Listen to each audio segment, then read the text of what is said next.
Hey guys, welcome to another episode of DCU Daily. And today we've got some news. I mean, this article has been out now for a day and people have been sitting on this, reading it, trying to figure out like what's going on.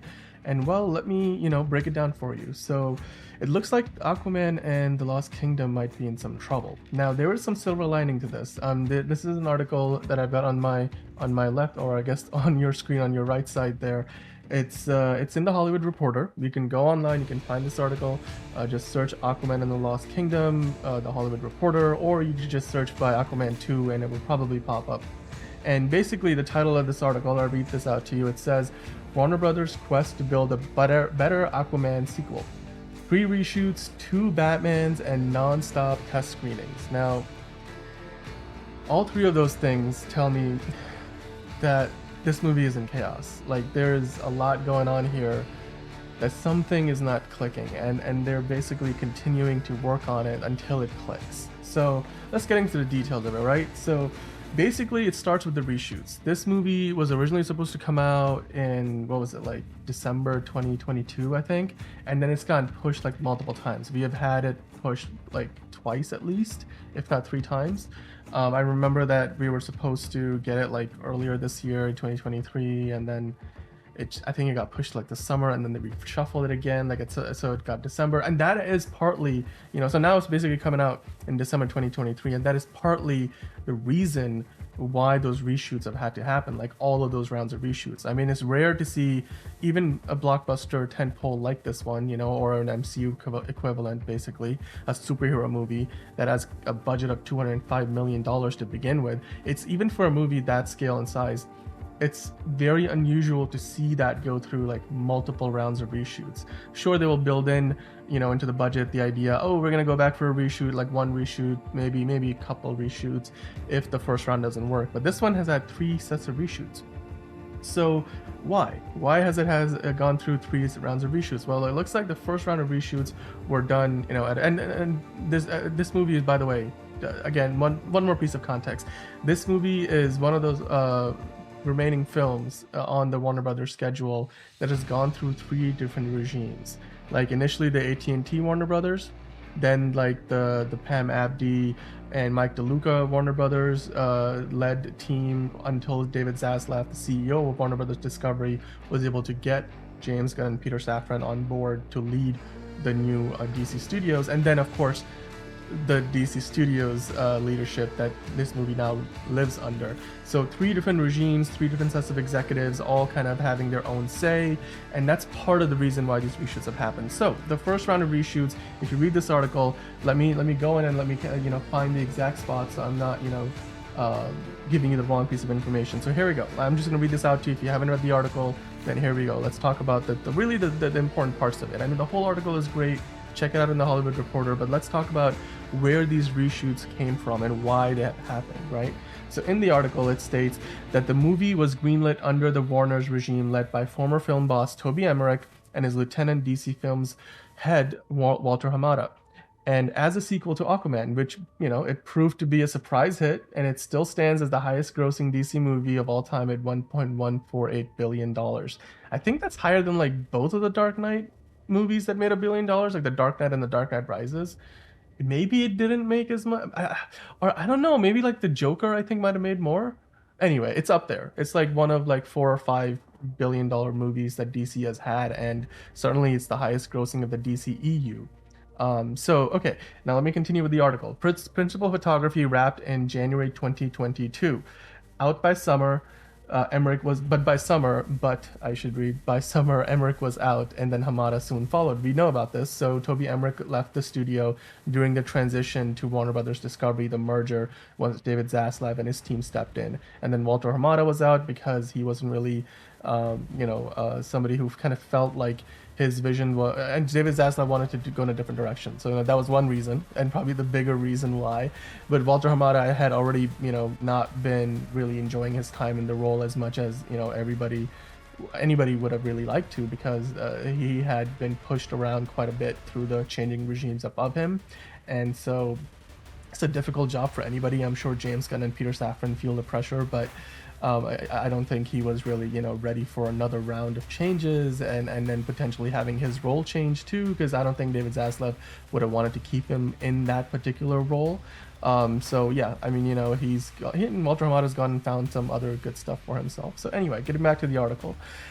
So yeah, they were both casualties of the merger, Walter Hamada and Toby Emmerich, and that's what happened while Warner Brothers Discovery was putting everything in one corporate structure. So now let's continue with this article here. Now the movie was in the middle of post-production, and then it was beginning test screenings that summer of 2022 last year. And it looks like the test screenings weren't going very well. So, the timeline isn't very clear, as the article states. And from summer 2022 to the beginning of 2023, the movie went through 2 rounds of reshoots. So The Lost Kingdom had 1 round of reshoots, and then something wasn't right, and then they went to another round of reshoots, either to supplement what they had already done or to replace what they had already done, including the original principal photography when they finished filming in January of 2022. So, basically, at that point, Mike DeLuca and Pam Abdy were in charge at Warner Brothers. They still are, but DC Studios wasn't a thing, so DC kind of fell under the Warner Brothers umbrella, as it always has. And as the heads of Warner Brothers, Mike DeLuca and Pam Abdy decided, well, we're gonna take a more hands-on approach with this. This is a $200-some million movie, and it's under our purview. We want to make sure we get this right. So Pam Abdy, according to this article, she really stepped in and got involved, and she led from a strong creative stance that we want to go through another round of reshoots. We want to really nail this thing down. And then the work that she did, apparently when they took that into test screenings, it still didn't perform well. In fact, it performed worse than the first set of test screenings. So I'm like, I don't know, like maybe like she did not make the right changes, or she what she did was not the right thing for the movie. I don't know. I guess we'll see. When the movie comes out, we'll see how much of, I'm sure down the road we'll see like how much of whose influence still is remaining in the film. But this is one of those situations where an executive getting involved could be a good thing or a bad thing. Movie executives are involved in the production of these tentpoles all the time, and the only time people really notice is when it results in some sort of controversy, or we find out that the movie doesn't do well. Even if all the controversies in the world, winning, makes everything better. So if a movie does well and then wins at the box office, nobody cares all the trouble that the movie, went through. Like the first Aquaman was in quite a bit of trouble too, apparently. Like it didn't do all that well going through, production and screenings and stuff. And then it wasn't until post-production and then in the edit that they really found their footing and really kind of, focused the ending of the movie and got things to a point where people just loved the movie in theaters, and the narrative focus was clear, and we got this sprawling global adventure that everybody loves, or at least if you go by the movie's box office of $1 billion, I think everybody did like it. I personally think it's one of the best DCEU movies, so and I go back and watch it all the time because it's a very watchable film. Now, getting back to the Aquaman 2, which seems to be in similar trouble, at least, one of the big reasons, that this movie has gone through multiple rounds of reshoots is the fact that they had shot some sequences initially under Walter Hamada, who wanted Michael Keaton's Batman to kind of be this Nick Fury style, character in the DCEU, who sort of like popped in and out of these other movies, including Batgirl that he was going to be a part of, and just was kind of this mentor, sort of like pulling the strings from the behind the scenes kind of a person. And Michael Keaton's character, as you know, was also in The Flash. Now, when Walter Hamada left, and then Pam Abdy and Mike DeLuca came in, and all, one of the reshuffles for the release dates for this movie was because of the pandemic and visual effects houses just being bombarded with work and not being able to push out everything that they needed to, so studios had to keep pushing movies back.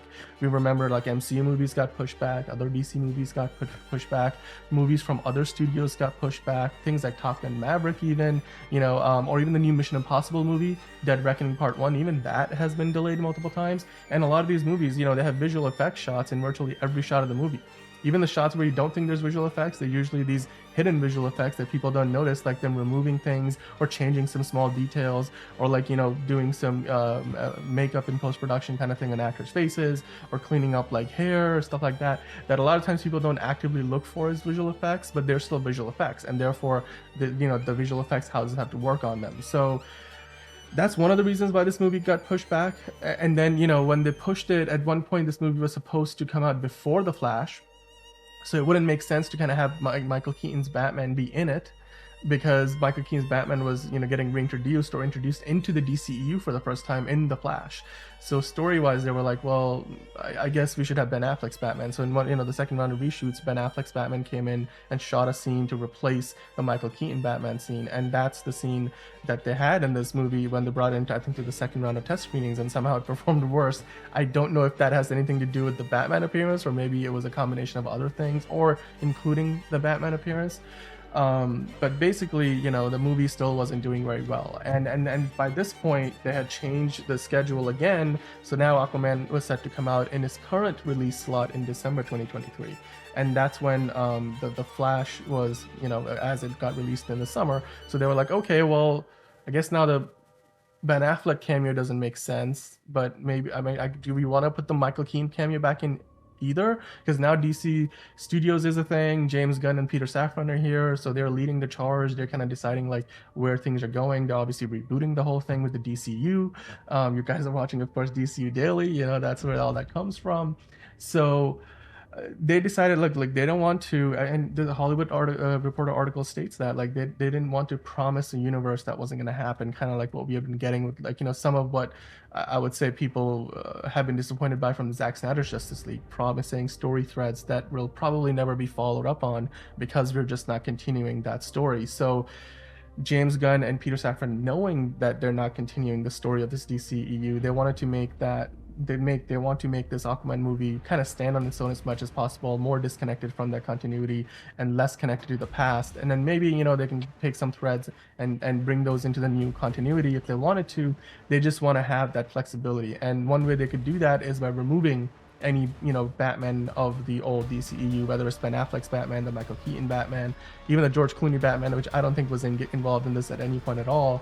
Although I do think the George Clooney Batman appearance at the end of The Flash was a fix or a patch to remove the original ending that I think involved Michael Keaton's Batman being integrated into the DCEU under Walter Amada.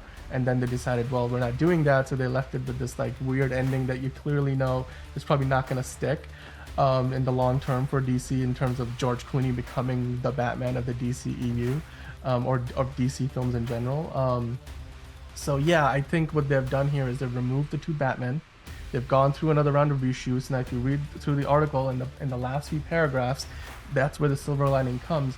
So what they're talking about here is that, hey, look, they went through all of those, you know, troublesome test screenings. They went through all of those reshoots, but then, much like Blue Beetle, which was granted a couple of extra days of shooting earlier this year to get some additional stuff into the movie by the DC Studios brass, you know, James Gunn and Peter Safran. And you know, I hope that those 2 additional days have really, you know, helped the Blue Beetle be an even better movie. Similarly, Aquaman and the Lost Kingdom, James Gunn went in and gave his notes in the latest version, and he said, okay, look, I understand where you guys are coming from, and I know why you're asking for these reshoots. We're not going to have these Batmen in the movie, Ben Affleck or Michael Keaton. And so they wanted to, you know, the team of the movie, James Wan and his team, wanted to go and do another reshoot. They asked for 5 days of reshoots, and James Gunn and his team, you know, Peter Safran and co, approved that reshoot, that third reshoot. And then they've gone and done that, and apparently, if you go by this article, like, it went so well that they finished everything they needed in 4 days instead of 5. So things, you know, went fantastically well, and ultimately I think they're coming out of it the better for it. Hopefully, it looks like they're pretty upbeat about it. And studios know the value of post production and tentpole movies and how it can save a film. We all know the story about how the original Star Wars were saved in the post. In the edit, the original Star Wars was a total mess, and they had to like really Marsha Lucas, the wife of George Lucas at the time, like she had went in and did so much key work to kind of hone in the story of what was this sprawling narrative that just didn't feel like it was focused and kind of told this story that we ultimately have come to love as the original Star Wars movie, and an era-defining film, an industry-defining movie that has basically generated probably the highest grossing, most successful franchise in the history of cinema. Even with the MCU being a thing, I don't think the MCU's track record has been as spotless in terms of the box office as Star Wars, where basically every movie makes $1 billion. Or at the very least, in some people's eyes, I think Star Wars is comparable to the MCU in terms of its success. And so if it all started with like the editing and post-production and how well that was done in the first Star Wars to give that movie the chance to be as successful as it was, so that they could have The Empire Strikes Back and they could have The Return of the Jedi, like all of those movies, like thanks to the fact that the first movie was so successful and it wasn't a muddled mess. So hopefully similarly in this case, James Wan and his team can get into the edit suites and really nail this thing down. The first Aquaman movie, they did a lot of work to basically give it the clarity that it needed to be the film that ultimately made $1 billion at the box office and become the biggest success of the DCEU. Hopefully they can do the same thing here now that they've gone through the 3 rounds of reshoots, the latest one going so well as it did, and of course James Gunn and Peter Safran being behind it, and the fact that they continue to spend money on a movie that was originally $205 million, and you add in all the reshoots, I'm sure the budget of this movie is going to be bloated like so many other blockbusters of late that have underperformed, and you're going to have a budget of close to $300 million, right? Like somewhere between 250 and 300 million. But the fact that the studio is willing to keep spending that money, the article makes the point that, hey, look, they must have faith in this film and the story and the fact that it has the potential to make so much money at the box office. And yeah, I mean, some of it might be because the first one made $1 billion, so they're thinking there's still some goodwill there, despite the fact that the recent movies from DC, like Shazam 2, Black Adam, and The Flash, have been bombing so hard that somehow this one, Aquaman 2, it's gonna have that street cred or that goodwill with the audience that it will still be able to make plenty of money at the box office. I mean, I don't know, maybe it will make $1 billion, maybe it won't, but I'm sure that Warner Brothers and DC Studios are hoping that it gets close to, if not to the same levels or heights of the first film, and that's why they keep pumping money and efforts and resources into this. So my hope is that Aquaman 2, Aquaman and the Lost Kingdom, that while it's always worrying to see that you go through 3 rounds of reshoots, there must be something wrong, something's not working, something's not clicking.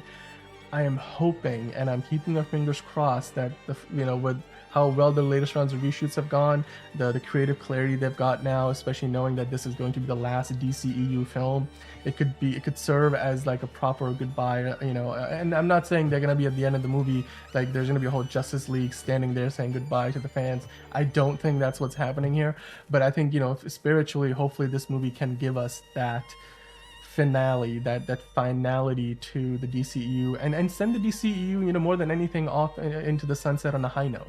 Like, I don't want the last DCU movie to go out in a whimper because it's such an embarrassing flop at the box office. I want this movie to do really, really well. I'm sure you do too if you're watching this video, especially this late into the video.